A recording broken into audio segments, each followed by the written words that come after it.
into my GCSEs, I wasn't sure about picking options or anything like that.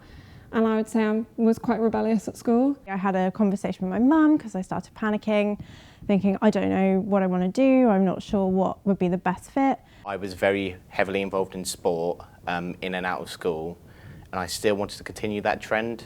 I thought about the subjects that I really enjoyed, ones that I was quite good at as well, and chose my subjects from there. I talked to my teachers to see kind of what skills I could gain from them. Writing lists, going out shopping, having a coffee with a friend, just like really think things over. And I didn't really like the idea of having exams in, so he recommended me the BTech side of it. It's kind of that trade-off of having everyday pressure, doing lots of coursework and handing in assignments every day, rather than having that one day where it all really counted.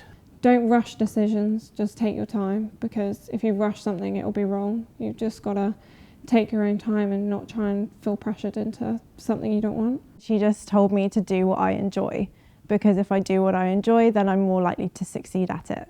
And try not to get too influenced by your parents' decisions, like maybe ask for advice and support from them. Just pick what you think's best for you and what you think you're going to most enjoy and work harder at, and then it will come naturally and you'll work harder and get better grades and it will all fall into place. I wish I'd known at the time sort of how many different options there were out there for careers. If you have a career goal that you might be interested in, or not even that, if there is a subject that maybe is not offered at GCSE but offered at an A-level or a degree level which you are interested in and considering, that you research online what subjects would be really helpful to eventually reach that goal.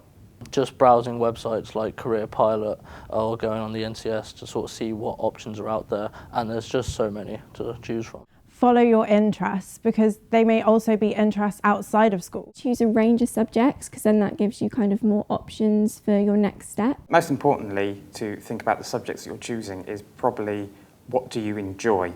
Because if you enjoy it, you're going to turn up, you're going to do it, and you're going to keep with it. The last thing you want to do is do subjects that you don't enjoy in the end. I wish I knew that everything is fixable. It's never too late, so if you pick a set of GCSE choices that maybe you don't get on with, usually schools will allow some flexibility in the start to be able to change subjects. I think I made myself very stressed and made myself very anxious for no real reason. So if I'd have known that it's okay if you fail, you learn from that failure and you can always fix it. There's always a way to fix it and get where you want to be. If I'd have known that, I would have saved myself a lot of stress. So I actually did really well in my GCSEs and managed to go and do sixth form and do my A-levels. So all my teachers were surprisingly proud and gave good reports to my parents. So I think I came away quite well out of that situation.